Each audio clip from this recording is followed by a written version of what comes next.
r/explainlikeimfive.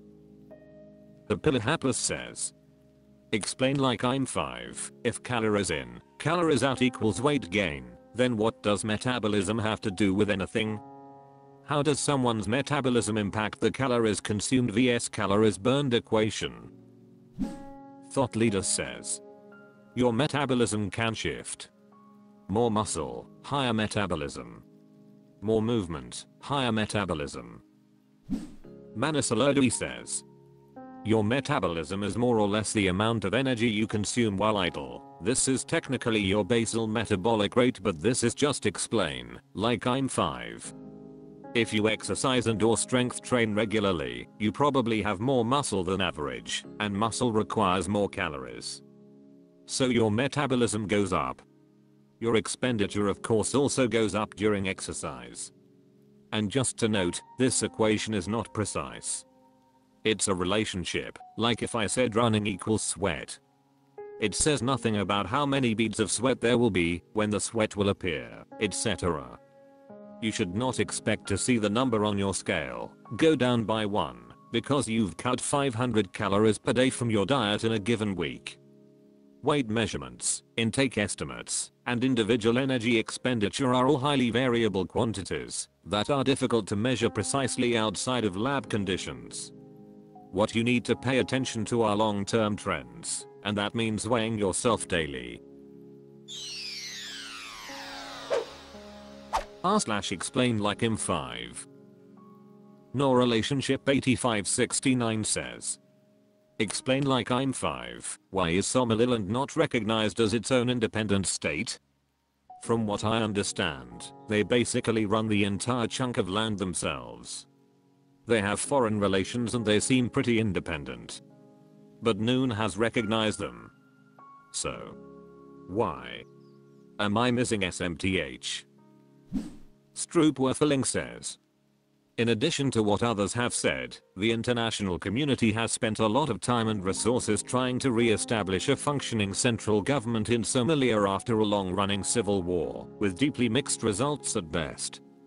If that same community were to recognize Somaliland, it would undermine all their work setting up a government in Mogadishu. If they then told that government we are recognizing this breakaway region and eroding your authority because frankly, they are doing a much better job of running things than you.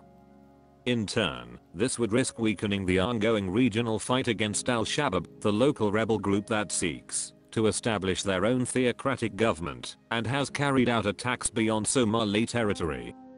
Supplemental context: Somalia briefly had something of a functioning national government in the aughts, courtesy of the Islamic Courts Union. This government was deposed by a Rus-backed invasion from Ethiopia, partly driven by the fear that the IQ would become an African Taliban. Ironically, this invasion led to the rise of Al-Shabaab in fighting foreign forces, and they are more like an African Taliban than the IQ ever was. It's a giant mess that doesn't get talked about much in Western media. Prashiatko says, generally other countries don't want to set the precedent that it's possible to unilaterally break off and form your own country. Answers07 says, Realpolitik. Somaliland probably meets all reasonable definitions of an independent state and thus deserves recognition, but many African nations are concerned that recognizing Somaliland as an independent nation would embolden other separatist groups in their own countries to similarly break away. As a result, the African Union will not recognize Somaliland as independent, and as the UN wants to promote the AU as a respected organization, the UN won't recognize it either. Countries like the US could probably get away with recognition, regardless of the UN stance, but the problems that would come from other African nations, for reasons mentioned above, aren't worth the benefit. Luckbert says, because it's still considered part of Somalia by international right.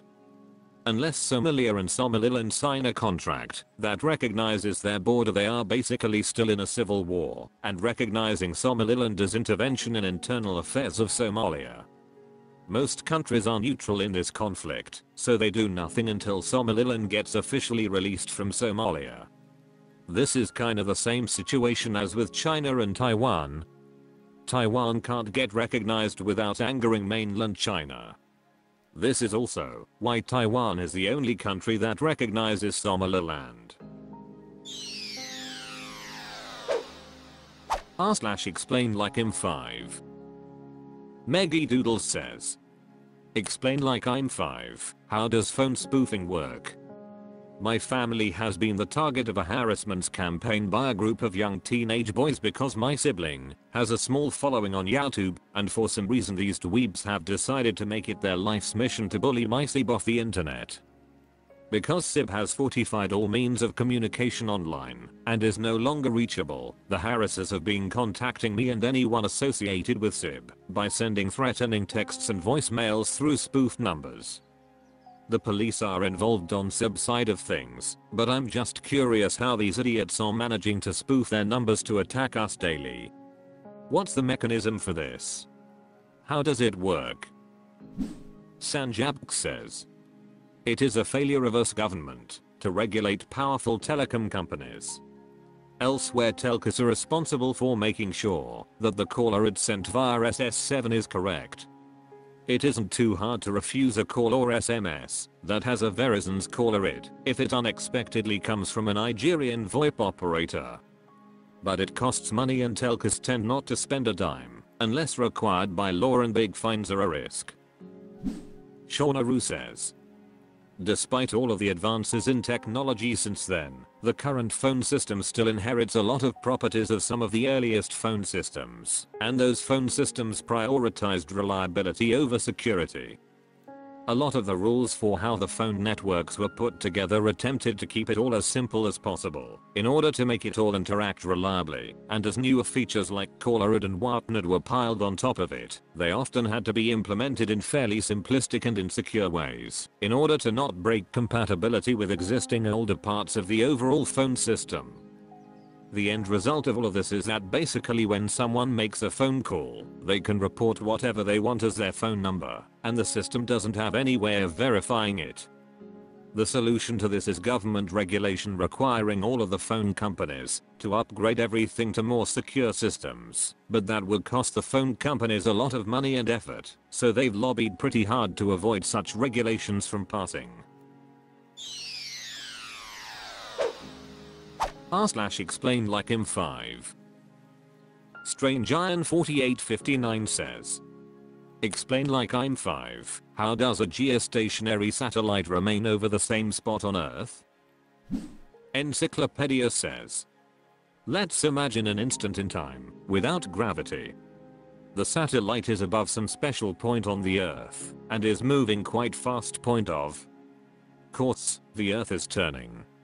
If the Earth were flat, then this would be like it moving in the same direction as the satellite, at the same speed.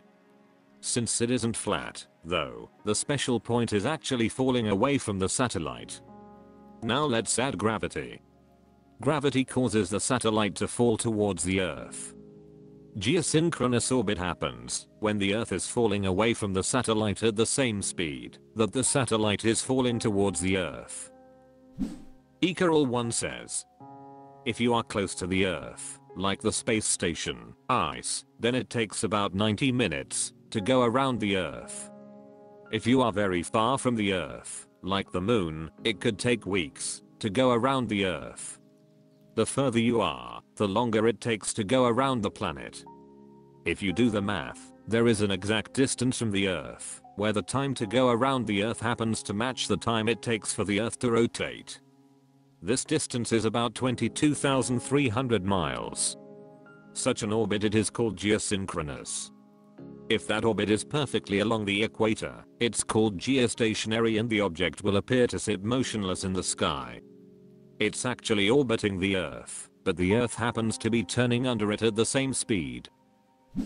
Dershaw says, everything in orbit needs to go a certain speed to stay there, otherwise it will end up coming back inward towards the Earth. The closer you are to the surface, the faster you need to go. The further you are, the slower you need to go.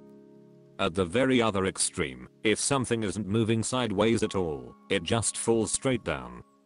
That's just dropping. Now, this has completely nothing to do with the rotation of the Earth. Orbital speed and Earth's rotation are two completely separate things. So in low Earth orbit things need to go about Mach 23 to stay there. The ice completes an orbit in about 90 minutes, much faster than the 24 hours. r/explainlikeimfive. Barrington 1234 says. Explain like I'm 5 why are vitamins named and numbered the way they are? Why aren't others called vitamins? We have vitamin B6 and B12, but I've never seen others. I've seen vitamin A, but never a number with it. How did we get here? Similarly, why aren't other often grouped supplement ingredients labeled as vitamins? Thinking of omegas, fish oil, niacin, etc. Did we run out of letters? Is there a characteristic needed to be called vitamin? Treban0 says. To confuse people. There's no such thing as a vitamin. Vitamin Z, what is that? Zinc. It's not a vitamin, it's just zinc. Vitamin K. No, it's just potassium.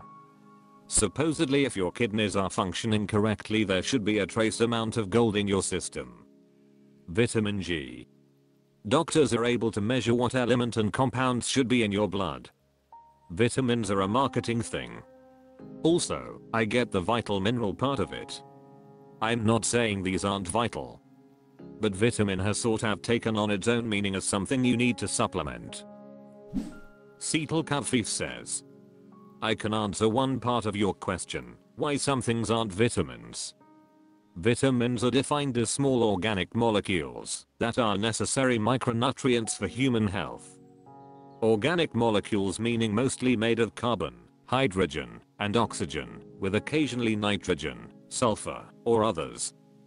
So, things that aren't considered vitamins include A. Macronutrients, things we need a large amount of, i.e. carbs, protein, and fats. B. Minerals, like potassium, magnesium, zinc, etc. These are not organic molecules. And C. Non-essential nutrients, like creatine, taurine, etc.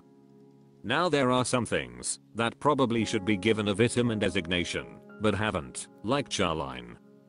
It pretty much fits the criteria. And some vitamins have an alternate name, like niacin, which is one of the B vitamins, B3. Don't remember for sure.